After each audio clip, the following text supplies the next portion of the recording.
What's going on, guys? Nick Lesagore here, Exit 12 Homebrew in the house. And today is going to be a really fun day because I'm setting up the Brewzilla Gen 4. As you saw in one of our previous videos, we purchased the Brewzilla on a nice little sale from More Beer, and we're going to be brewing with it this weekend. And so in order to do that, I need to set up the pulley system. And I had to order a cord, and I'll get more into that as I do the unboxing, because this video is also going to be a cool little unboxing video to check out the Brewzilla. So the first thing is first, I need to actually set up the pulley situation. And so in doing that, I didn't want to just purchase any old, hook for this. I wanted it to look kind of cool, and also I wanted it to be pretty versatile as well. And so I actually purchased a swing hanger from Amazon. And it's one of those hangers that actually goes on something like an outdoor swing. And so this thing can hold thousands of pounds. Obviously, I don't need it to do that, probably just a couple hundred, and that's probably pushing it. That's probably too much anyway. But it's a cool looking swing hanger, and it's something that can be a pretty cool conversation piece if somebody comes over. It does rotate 360 degrees, which is something I really like about it as well. Again, something that's pretty versatile for us so that we don't have to worry about placing the pulley a certain way or anything like that. So I found 2 studs in the ceiling. It took me a little bit. There are a few different holes in the ceiling right now that I'm eventually gonna have to patch up, but small ones, small drill holes. So I found a couple of studs, so I'm actually gonna drill my starter holes, and then I'm gonna end up drilling this swing hook into the ceiling to get going on the pulley system. Relatively easy, but something I just wanted to show for folks that purchase a bigger unit like this, that are considering purchasing a pulley system. The pulley system is actually one I got from Kegland as well, that they suggest using with this unit with the Brewzilla. And the idea with this pulley system is that it's supposed to more evenly appropriate the weight, so that when you're pulling down, it's hopefully not putting too much pressure on the joist in the wall. So with that said, let's get to some drilling, and let's set up this pulley system. The actual cord for the Brewzilla that comes with it is 5 feet, and I'm going to be getting an adapter for it that's about a foot long, and I can get more into the adapter as I do the unboxing. And I did this measurement already, but this is just something I do just to make sure. We're looking at 4 feet. I actually have more than that. The only reason why I'm getting the adapter is because I need it because of the plug that I have.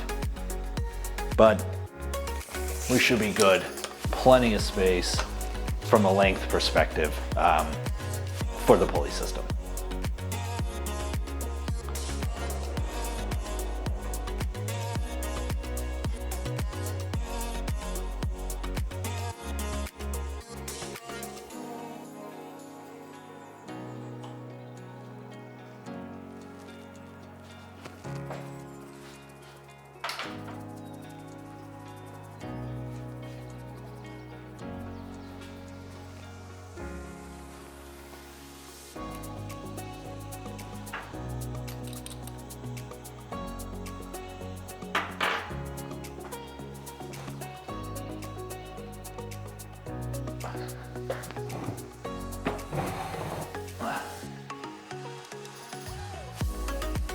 Way too close.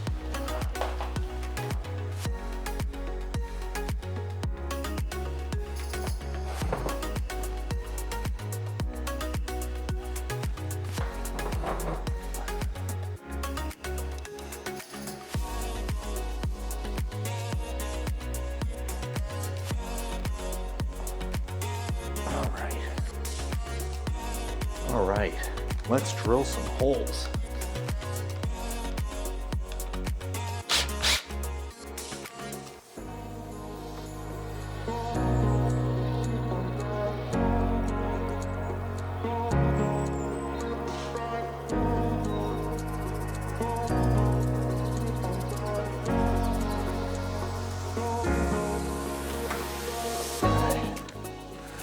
There's one. double check that it matches up. Okay. Still looking good. Okay. Okay, we're gonna try this one now. Looks like everything matched up.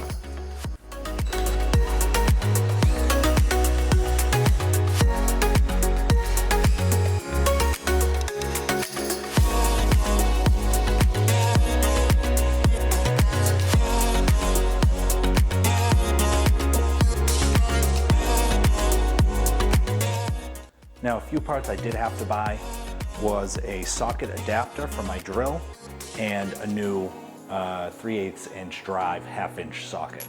So the reason why I did that is because I didn't want to have to hand crank it, and hand cranking it just is too much work. So for these size screws that I have, I mean, these things are heavy duty, and there's no way I was gonna even think about hand cranking these. So a little bit added purchase, but probably worth it in the long run. All right, let's see if this works.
Okay, so there was difficulty with the drill. I don't think the battery's fully charged, so I just grabbed a socket wrench, and we'll just do it with a socket wrench.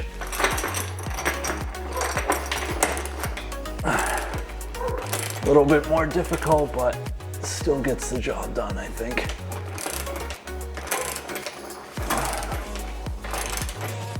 At least I hope. Okay. And the second bit.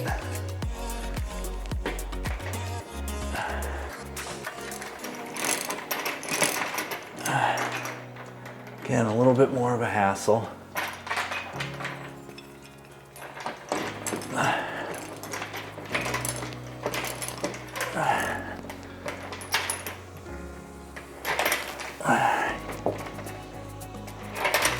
This was the move all along.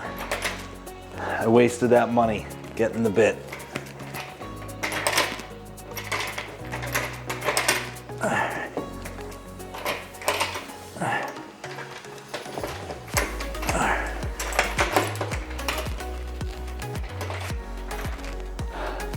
So there we go. Let's take a closer look at it. And as you can see, there it is. Nice little pulley hook. Turn it around, coming out a little bit.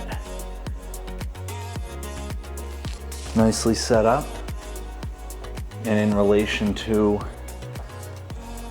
where it's going to be,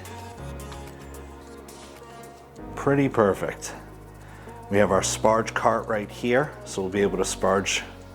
The reason why we made it, put it to the left of the vent and of the sign is because our sparge situation is right there. So, boom. All right, let's unbox this Brewzilla. All right, now it's time for the unboxing, and you can't do an unboxing of a beer unit, of a homebrew unit, without a little bit of homebrew. So l'chaim.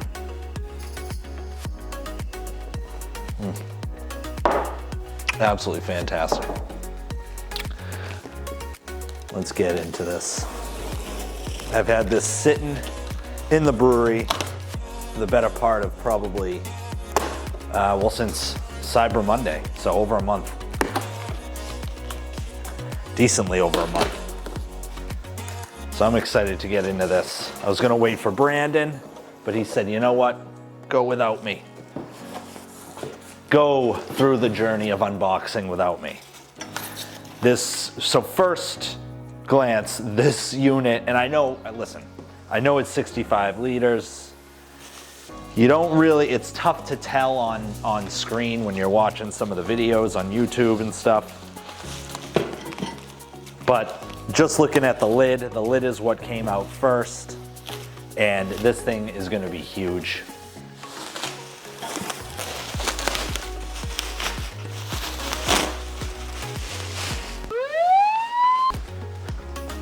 Another pro move is to have garbage nearby. Here's the lid. It's got holes here for knobs, I assume, so that it's easier to pull up the recirculation arm.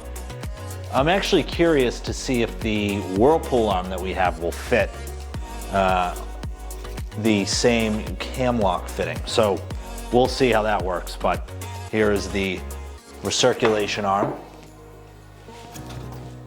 And then this is what the pulley is going to grab onto. This is the metal bar that's going to bring up the malt pipe.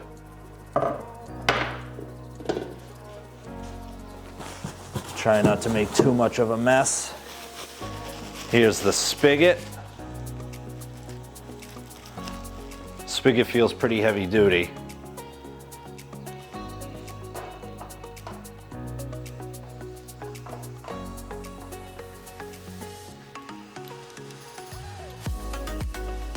Spigot feels pretty good.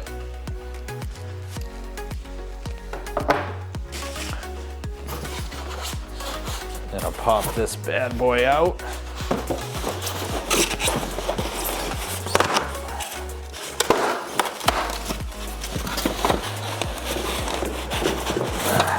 Whoa. I hate getting this styrofoam everywhere. I just cleaned the brewery last weekend, just wiped everything down. Looks like I'm gonna have to do it again. Oh, it's like gravity styrofoam, sticks right to you. All right, how can I complain? It's new brew rig day, I can't complain. The nerve.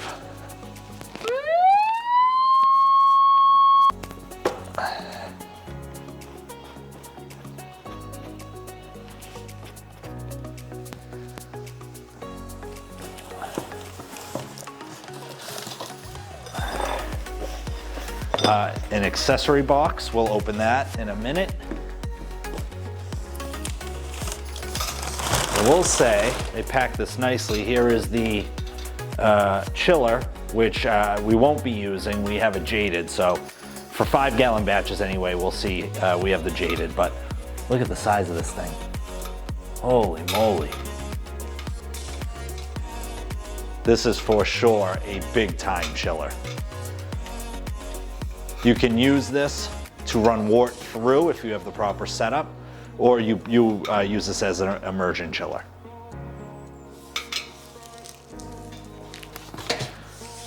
Some nice tubing that I assume is going to go on the recirculation arm. And then here we have the big boy. The big boy malt pipe. Gonna have to grab a knife.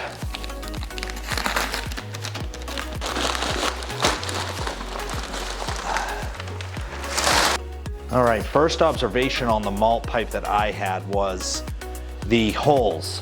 Now, for me, for the Anvil Foundry 10.5-gallon unit, I find that the holes on the first generation malt pipe are too high up and I lose efficiency. I'm not so much concerned with a stuck mash. You know, I have rice hulls that I haven't used in years. I have a great mill that mills the grain exactly how I want it. I'm not concerned. I'd rather good efficiency and no holes. I'm interested in the way that the Brewzilla has their holes set up, looks like they're right up to the very top of the bottom set of feet, of stainless steel metal feet. And they look to be about, I'd say, 3 inches, 2 inches, 2.5 inches high on the bottom of the malt pipe. So outwardly, in honesty, it's a little bit concerning from an efficiency standpoint, but I'll be interested to see what we get for efficiency with those holes on the bottom. Maybe it won't be that big of a deal. I do know on the anvil, the holes are pretty high up. And so doing a comparison is definitely a good idea. The other observation I have is the second set of feet that go halfway up the malt pipe. In the event that you have a heavy grist and mixed in with all that water, it's a very heavy malt pipe to pull up. If you don't have a pulley system like the one I just installed, the best way to pull up the malt pipe is in 2 stages. So that's pretty cool that they have a 2-stage malt pipe setup for you to pull out in the event that you have a really heavy grist. And now to pull out the unit itself, I want to try to do it. Before I do that, here's the bottom piece.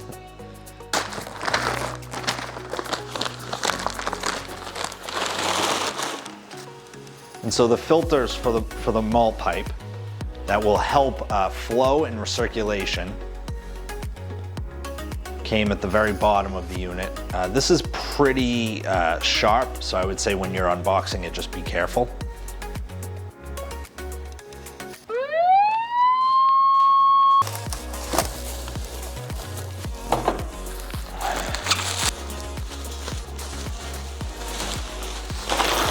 And here's the bottom filter that goes on the very bottom of the unit itself, and that is to help filter out hot matter and wort and things like that.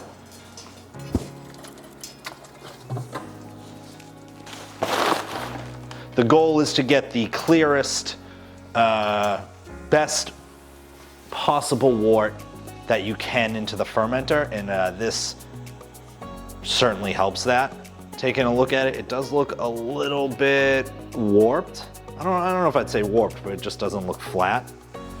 But it could have just been a shipping situation, but this is something that goes on the bottom of the unit.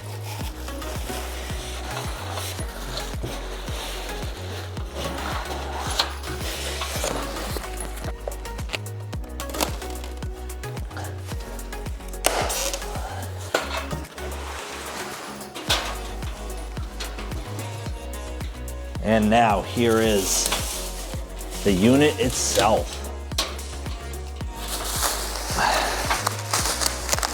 If I can get the wrapping off of it.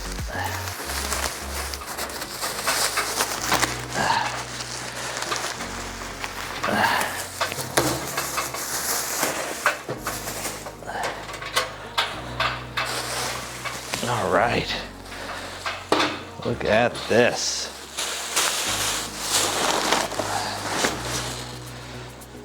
This is a big boy. Very cool. Taking a look.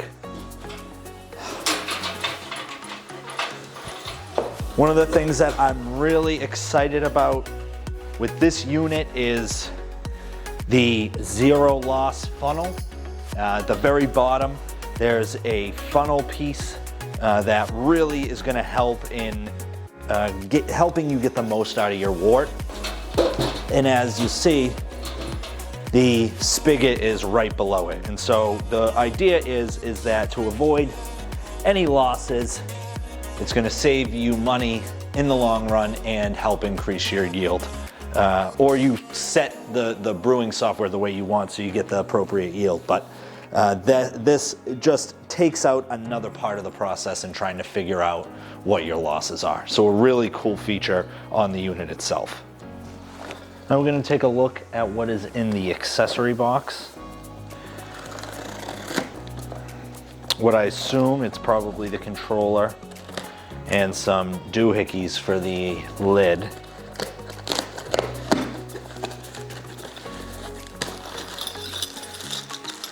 Yeah, and so here are the handles for the lid. Upgraded handles from previous versions. The RoboBrew V3 had these plastic black ones that were pretty hard to hold, and you could really, burn your hands. These ones have plenty of space for your knuckles when you're pulling up the lid, and so that works out really well. And here she is. This is the display, which feels really light. My assumption is it's just the power and the wiring is in the unit itself, because this feels really light and it doesn't feel like there's a lot of wiring. I could remove the screws and take a look inside, but it's probably really not worth it. But a pretty big display, which I'm happy with given how big the unit is.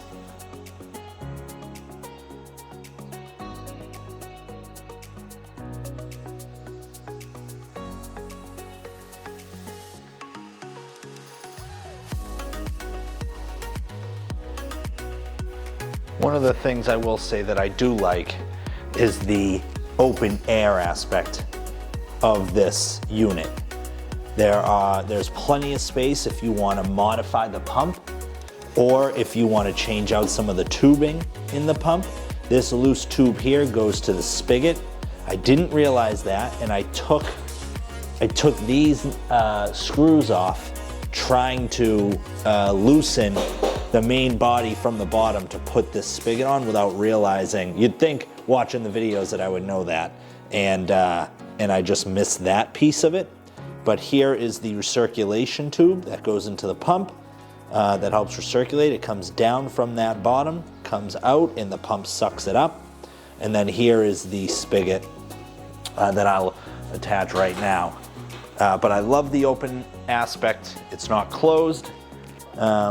There's nowhere that you could even really screw in to close it up. If you have a problem, you don't have to unscrew anything. You just tilt the thing on its other end and you're good to go.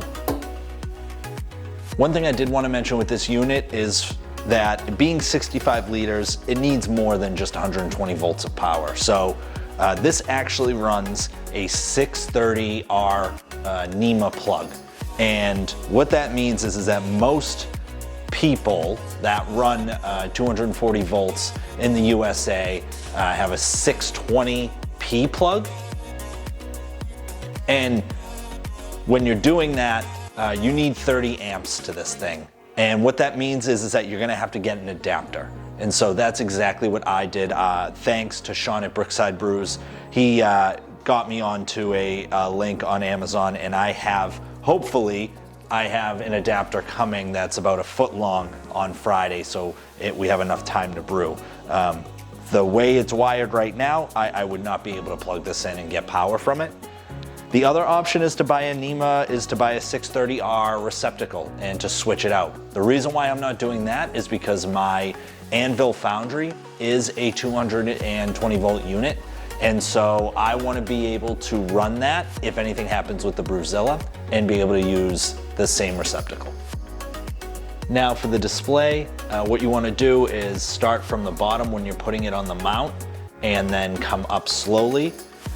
So that way, and you want to make sure that this is pushed all the way down. Just fit it over slowly. And there you go. It's nicely on there and you can pick it up. And now what you want to do is just screw it in here. You want to push it all the way in, push the inlet all the way in, and then you want to just screw it on, and you're good to go. Okay, it's Friday, the day before our double brew day, and I just got the extension cord, the adapter, got delivery from Amazon. Shouts to Amazon. And so I figured I'd go through the setup together since we're both kind of learning. I did connect this to Wi-Fi, which was very easy to do. I didn't record that part, but you may not be able to see.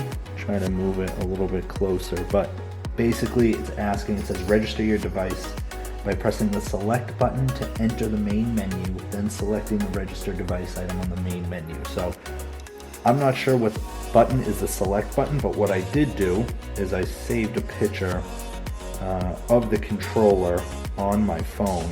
I wanted to take a picture of it.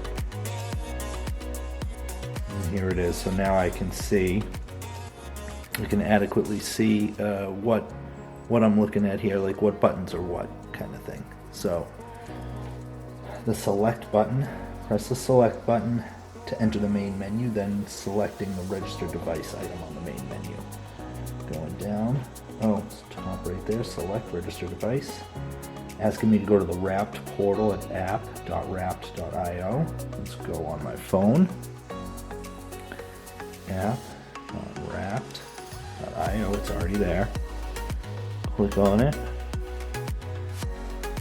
After creating an account on the Wrapped portal, select add new device, then select your device type. So what I've already done actually is I have already created an account. I'm going to sign in.